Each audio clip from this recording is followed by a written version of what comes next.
Audio Jungle.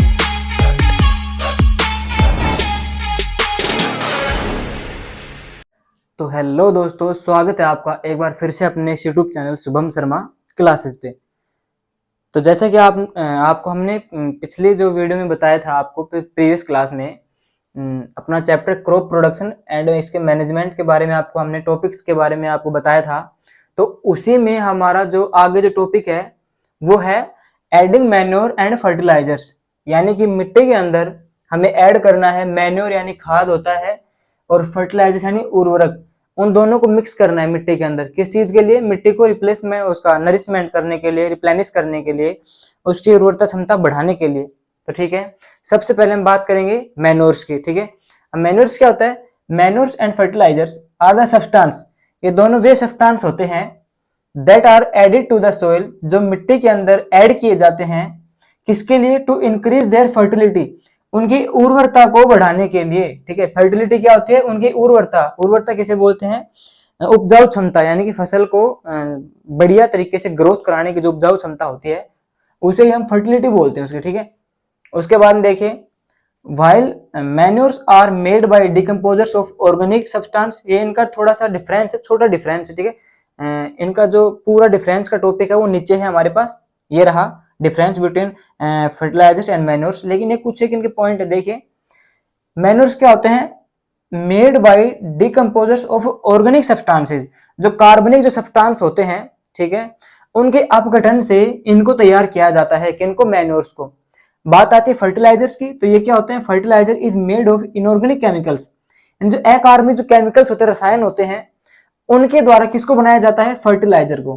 ठीक है, and next topic हमारा बात करते हैं हम difference between manures and fertilisers. ठीक है, देखिए फर्टिलाइजर्स में क्या होता है? Fertiliser is man made inorganic salt. ठीक है, मैन मेड क्या होता है? जैसे मानव निर्मित। ठीक है, जो जिसको मानव ने बनाया है, ठीक है, वो मैन मेड होता है, नेचुरल नहीं होता, मैन मेड है, सिंथेटिक।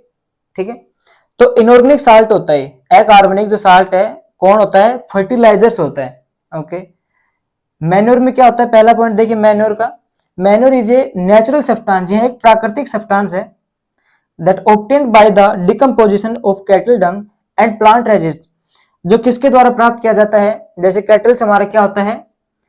मवेशी होते हैं, चरागा जानवर वगैरह, जो जिनको चराने के लिए चरागा होते हैं, मवेशी वगैरह, उनके डंग से, यानी कि डंग हमारे जो गोबर जो होता है, जिसे हम आम नॉर्मल भाषा में गोबर बोलते हैं, उससे तैयार किया जाता है। उसके डिकम्पोजिशन, उसके अपघटन से। अब उसका अपघटन कौन करता है? माइक्रो ऑर्गेनिज्म उसका अपघटन करते हैं। और दूसरा है प्लांट, यानी कि जो पेड़ पौधे जो गल सिड़ गए, उनके अवशेषों से उनका अपघटन करके और क्या प्राप्त किया जाता है? हमारा मैन्योर, यानी कि बिल्कुल नेचुरल है और फ्री है। ठीक है, उसके बाद में सेकंड है fertilisers is prepared in factories. अब फर्टिलाइजर्स भाई मैन मेड है, तो इसको इंसानों द्वारा निर्मित किया गया है, और इंसान इसको भाई निर्मित घर पे तो करेंगे नहीं, तो यानी कि कहीं ना कहीं फैक्ट्री कारखाने में प्रिपेयर करेंगे। तो इनको कहाँ प्रिपेयर किया जाता है? फैक्ट्री के अंदर इनको प्रिपेयर किया जाता है। ओके, हम इसको केमिकल फैक्ट्री बोल सकते हैं, रसायन प्रयोगशाला। ठीक है, लैब भी बोल सकते हैं, लैब में भी इनको तैयार किया जाता है। इसके अंदर देखिए manure can be prepare in the fields. अब मैन्योर को कहां तैयार किया जाता है भाई? बिल्कुल फ्री ऑफ कोर्स है और नेचुरल है। तो जब कैटल डंग है, जो मवेशी जो होते हैं, चरागा जानवर होते हैं, वो फैक्ट्री के अंदर तो भाई घूमते नहीं है। कहाँ घूमते हैं? वो खेतों के अंदर ही घूमते हैं, जैसे सड़क हो गई, खेत हो गए, गांव में, ग्रामीण में। तो जो उनका जो डंग होता है, गोबर, उसको कहाँ पे करते हैं? जैसे मान लो बाहर या सड़क पे करेंगे तो फैक्ट्री में जाकर करेंगे, और वहां पे उनके अवशेष से क्या प्राप्त किया जाता है? मैन्योर प्राप्त किया जाता है। और सेकंड हमारा प्लांट रेजिस्ट, जैसे कोई पेड़ पौधा है गल सिड़ गया, तो भी सड़कों पे गलेगा सिड़ेगा। ठीक है, फैक्ट्री के अंदर तो होगा नहीं, तो उसके अवशेषों से भी उसको अपघटित करके, डिकम्पोज करके, और क्या प्राप्त किया जाता है? मैन्योर प्राप्त किया जाता है। इसके कुछ एक पॉइंट्स और हैं, उनको और देखिए। नेक्स्ट हमारे पास आता है, देखिए fertilisers does not provide any humus to the soil, कि फर्टिलाइजर जो होते हैं मिट्टी को किसी भी प्रकार का ह्यूमस प्रदान नहीं करते।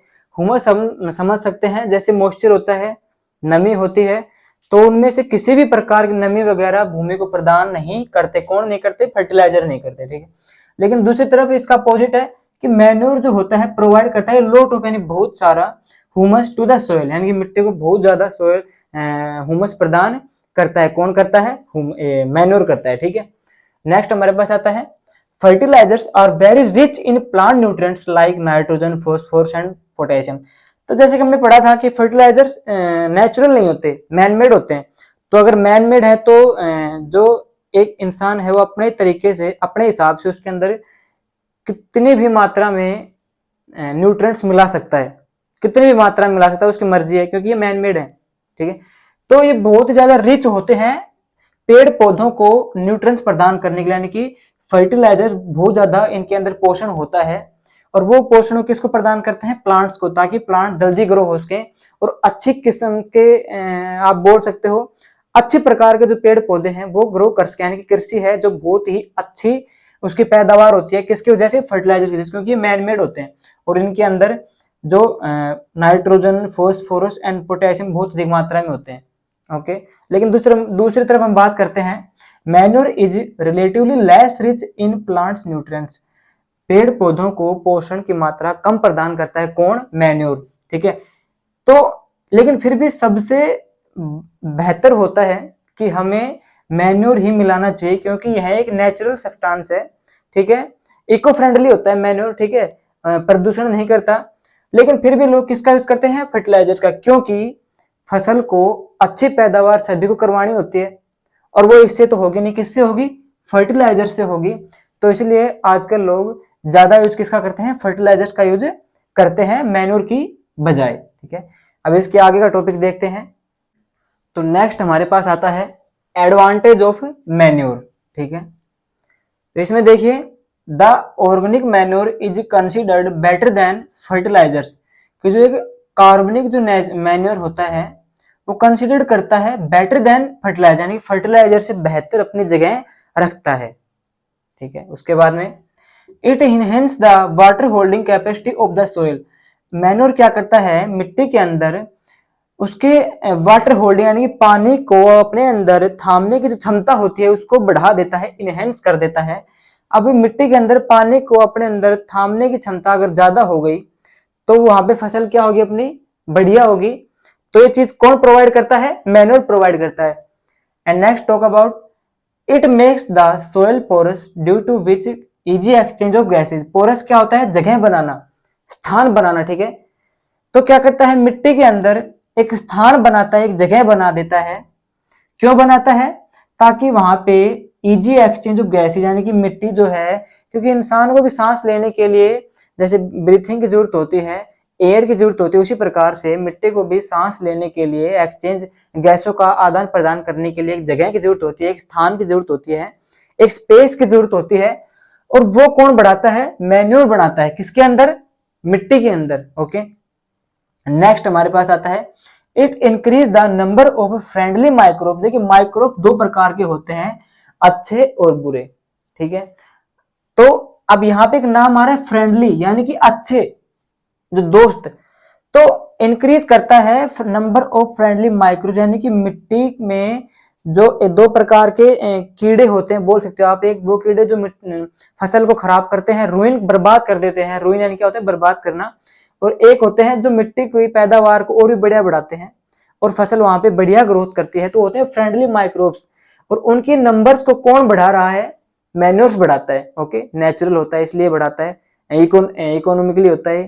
तो इसमें नेक्स्ट देखिए हमारे पास it improve the texture of the soil. मिट्टी की जो टेक्सचर होती है, सोइल की जो टेक्सचर होती है उसको बढ़ाए रखता है, उसको बढ़िया रखता है। कौन रखता है? मैन्योर रखता है। लेकिन फर्टिलाइजर्स क्या होता है? उसके टेक्सचर को बिगाड़ देता है, ताकि फसल जो होती है वो ग्रोथ तो करेगी लेकिन लास्ट स्टेज पे वो फसल जो है खराब हो सकती है, इसकी कोई गारंटी नहीं होती। ठीक है, बाकी ग्रोथ तो बढ़िया करवाता है फर्टिलाइजर्स मैन्योर के मुकाबले, लेकिन वहां पे फसल की कोई गारंटी नहीं होती। और वो फसल क्या होते हैं? इनऑर्गेनिक केमिकल से मिली हुई होती है, जिससे स्किन प्रॉब्लम, हमने आपको बताया था, स्किन प्रॉब्लम हो गया, आदि बीमारियां हमारे हो सकती हैं। अब देखिए डिसएडवांटेज ऑफ फर्टिलाइजर्स। अब किसकी बारी आ गई? फर्टिलाइजर्स की। ठीक है, अब इनके सदुपयोग हैं, दुरुपयोग हैं। तो हम फर्टिलाइजर्स के देखें क्या होता है। Excessive use of fertilisers can cause pollution. ज्यादा यूज करने से किसका? फर्टिलाइजर्स का क्या कर सकता है? पोल्यूशन क्रिएट कर सकता है। किसके अंदर? मिट्टी के अंदर। अब कैसे करेगा कि ज्यादा इसके अंदर किसका यूज होता है, इसको किससे बनाते हैं, केमिकल से बनाते हैं, और केमिकल्स का ज्यादा यूज मिट्टी के अंदर करना हानिकारक सिद्ध हो सकता है, फसल हमारी खराब हो सकती है। तो वही बात बता रहा है कि ज्यादा यूज करने से फसल जो है वो खराब हो सकती है, वहां पे पोल्यूशन क्रिएट हो सकता है। एंड लेट्स टॉक अबाउट अपना जो लास्ट बचता है यहाँ पे देखिए, it can also change pH pH of the soil is in certain rare cases. ठीक है, इसमें क्या होता है देखिए, पीएच स्केल क्या होता है कि एक वह प्रोसेस, एक वह प्रक्रिया जहां पे एक फार्मर को पता लगे कि इस फसल के अंदर नहीं, इस मिट्टी के अंदर कौन सी फसल कैपेबल है, यानी कि कौन सी फसल यहाँ पे बढ़िया हो सकती है और कितनी मात्रा में, किस क्वांटिटी में कितनी फसल यहाँ पे बढ़िया उग सकती है, वो उसका निश्चित होता है पीएच स्केल के ऊपर।